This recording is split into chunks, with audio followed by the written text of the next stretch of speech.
Willkommen zurück zu Valeries und Romans kleiner Potterwelt. Ja, aufgeregt erwartet. Hier das neue Set 76440, das Trimagische Turnier, die Ankunft. Nämlich die Ankunft vom Durmstrang-Schiff und der kleinen Beauxbaton-Kutsche. Wirklich wunderschön. Es hat den stolzen Preis von 139,99. Gibt es nur exklusiv in den Lego-Läden, wo wir es gestern erworben haben. Und ja, wir haben 5 Minifiguren dabei. Wir haben einen Trimagischen Pokal dabei und den Feuerkelch. hübsche Wir Sammlung. haben leider nur eine Anleitung. Das heißt, ich habe erstmal vorgelegt mit der kleinen Kutsche, während Roman schon etwas ungeduldig war, genau, Mit den Füßen gescharrt hat dass hier. er mit dem Schiff loslegen konnte. Ja, noch eins nur so nebenbei, es gab kein Gift with Purchase. Das fanden wir doch ein bisschen überraschend und nicht so gut. Hätten wir Friends gekauft, wären wir besser Genau. Freund mit Lego gewesen. So Ja, fanden durften wir wir. jetzt echt schade, dass die Harry Potter Sets davon ausgenommen waren. Komische Nicht Regelung. nett. Egal. Es ist trotzdem ein schönes Set und wir haben es gerne gekauft. Und ich fange jetzt mal kurz an mit der kleinen Beauxbaton-Kutsche, denn in dieser Anleitung sind die ersten 2 Tüten sozusagen der Kutsche gewidmet und die anderen 8 gehen alle zu Lasten des Schiffs. Also das zeigt schon die Wichtigkeit und die Proportionen. Ja, Was sehen wir denn Schönes? es ist Was kann die eigentlich Kutsche? eine nette kleine Kutsche. Es ist ein Hippogreif mit silberfarbenen Flügelschwingen. Und hier die Türchen sind ganz interessant. Hier ist es eigentlich wie so in einem Zug, so eine Schiebefensterart.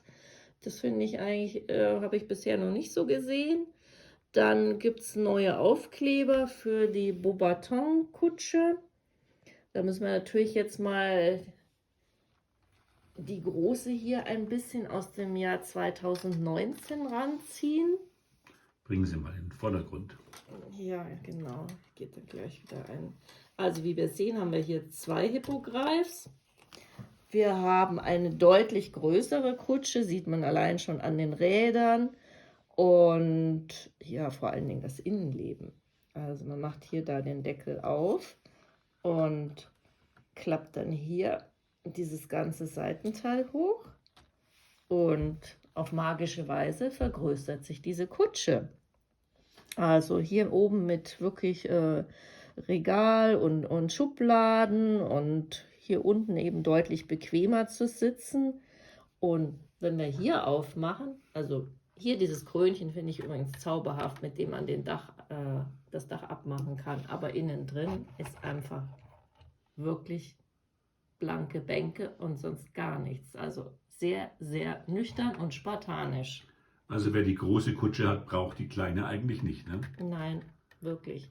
Das ist auch der einzige Kritikpunkt für mich so ungefähr. Also das Schiff hätte man alleine gut verkaufen können, eben dann zu einem günstigeren Preis. Und viele werden sicherlich diese Kutsche auch haben. Also jetzt haben wir 2 Kutschen. Eine wirklich schöne, die auch von den Proportionen besser zu dem Schiff passt. Schließlich soll da ja auch eine ganze Schulklasse reinpassen. Und ja, aber an sich, wer sie nicht hat, ist es auch ein nettes Modell. Also Was kann man sag über ich die jetzt Figuren nichts. sagen noch? Ja, die gute Madame Maxime, die hat hier jetzt mal zur Abwechslung kein Rockteil oder Kleiderteil, sondern lange Hosenbeine. Interessant. Dann die Fleur kennen wir schon in dieser Variante. Und dann haben wir noch Barty Crouch Senior, erstmalig, so viel ich weiß. Auch sehr gut gelungen. Die gleiche Melone eigentlich wie der Zaubereiminister Cornelius Fudge, aber das Oberteil ist ein bisschen anders und auch sein Gesichtsteil. Ja, und die anderen beiden Figuren bespricht dann Roman, an den ich dann auch übergebe mit dem wundervollen Durmstrang-Schiff. Vielen herzlichen Dank. Bis wann? Hallo zusammen. Also ich habe jetzt die Ehre, mit euch über das Schiff zu sprechen. Und wir haben ja lange gewartet. 2005 war es das letzte Mal, dass es dieses Schiff gegeben hat. Und jetzt in unserer Zeit, wo wir uns eben immer mehr mit Harry Potter beschäftigt haben, war es sicherlich das bedeutendste ja, Objekt, was wir dringend vermisst haben. Und die Frage ist, hat sich das Warten gelohnt? Ja. Du verrätst schon wieder alles. Ja, natürlich hat es sich gelohnt, das ist ja offensichtlich. Ich möchte es ein bisschen vergleichen dann mit den Mocs, den es gegeben hat, auch in der Zwischenzeit. Und ich möchte es mit dem alten Schiff vergleichen. Aber schauen wir uns erstmal an, was wir hier bekommen. Ich schätze mal, es sind so 1000 Teile ungefähr, die hier verbaut werden. Und es hat mir wirklich Spaß gemacht mit den Bautechniken hier. Man fängt natürlich von unten an und baut es dann immer mehr auf. Und das, nach 2 Tüten steht sowas wie das Schiff. Man denkt sich, ja, was kommt jetzt mit den letzten 6 Tüten? Naja, dann wächst der Aufbau, wächst der Anbau hier unten, dann der tolle Bug hier vorne auch. Dann am Ende werden die Masten gebaut und mit etwas Geduld werden die Segel befestigt. Ich finde es von den Proportionen her sehr gelungen. Und man muss ehrlich sagen, es sind teilweise super pfiffige Bautechniken drin. Und es sind die Details, die das Schiff so besonders machen, dass eben dieser Teil hier leicht angewinkelt ist.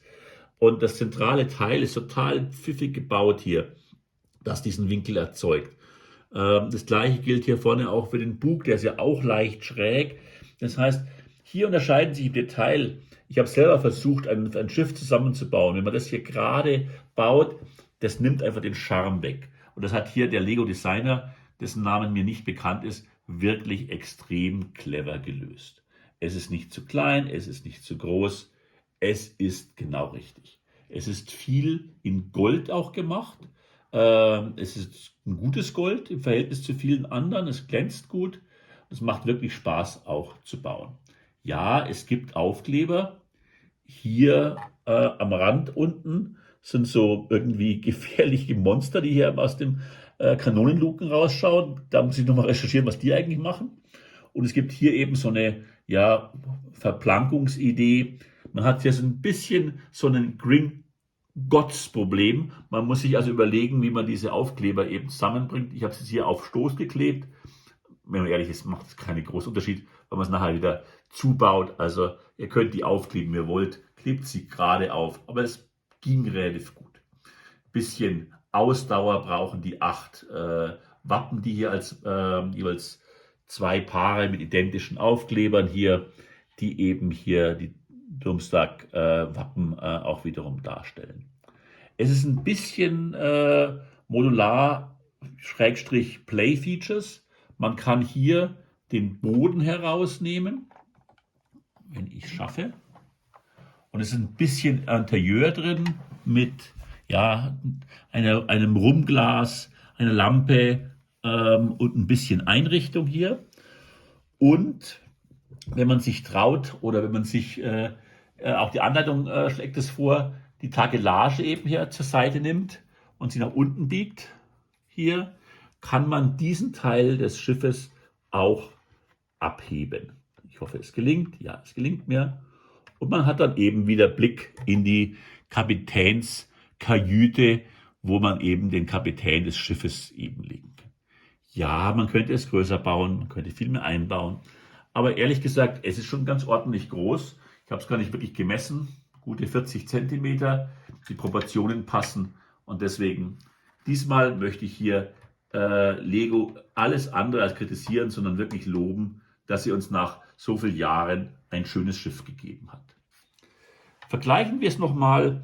Da blende ich jetzt eben 2 Entwürfe von den J.L. Briggs ein, der das Schiff eben mal als Mock gebaut hat hier.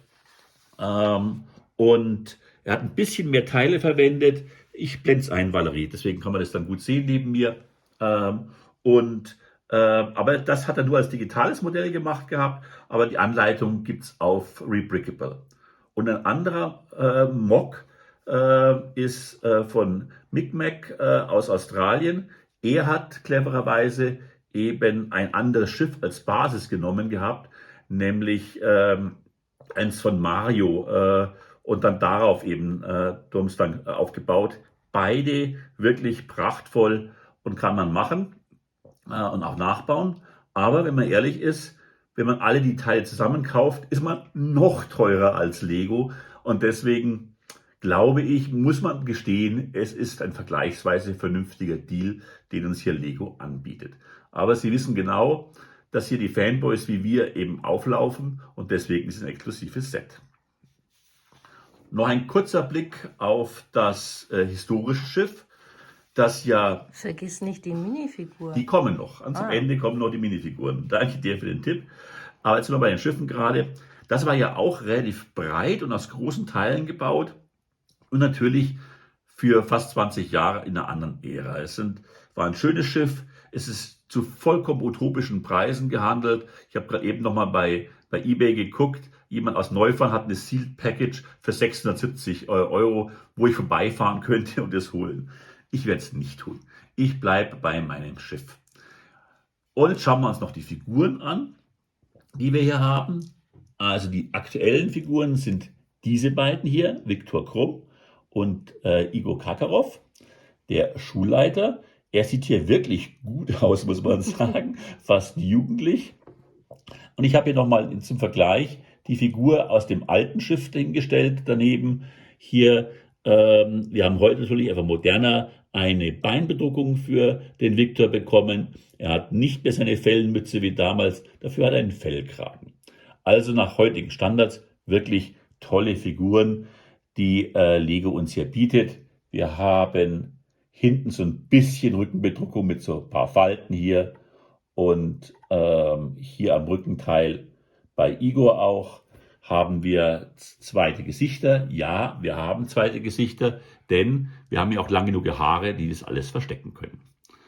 Das heißt, wir können grimmig gucken und noch grimmiger gucken. Das ist doch schon mal was wert. Und wie ist es bei dem guten Viktor? Der guckt hier grimmig und hier eigentlich ganz verschmitzt. Er muss ja dann doch auch der Hermine gefallen. Sehr gut.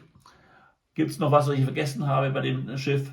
Mir gefallen vor allem auch die Stoffsegel sehr gut. Das ist so ein leicht gestärktes Material mit einem eben ganz tollen Wappen hier. Bei meinem eigenen Entwurf habe ich hier noch ein zweites Wappen hier vorne gemacht gehabt. Sieht auch ganz cool aus. Und der letzte kleine Tipp, da habe ich mich echt angestellt. Wie viele Möglichkeiten gibt es, ein dreieckiges Segel falsch zu montieren? Sehr viele. Vor allem, wenn man dann diese Spitze hier oben befestigt, wie bei den anderen auch. Und so habe ich mich doch ziemlich gestellt. Und natürlich hat auch wieder der Teufel der Papiertüten zugeschlagen, indem zwei goldene Teile sich doch tapfer in diesen Papiertüten versteckt haben. Aber sonst bleibe ich dabei, ein super Set. In unserem Voting hier geben wir für das Design, glaube ich, unzweideutig 5 Zauberstäbe. Bei den Minifiguren würde ich sagen, sind es 4. Oder eben beim Value for Money sind es 4, weil wenn es etwas mehr Minifiguren gegeben hätte, dann wäre es noch komplett rund. Aber so sind es irgendwo 14 oder 15 oder 13 oder 14 Zauberstäbe insgesamt, was ein super Ergebnis ist und, glaube ich, zum besten Lego-Set der letzten 2 Jahre gekürt wird für uns dadurch.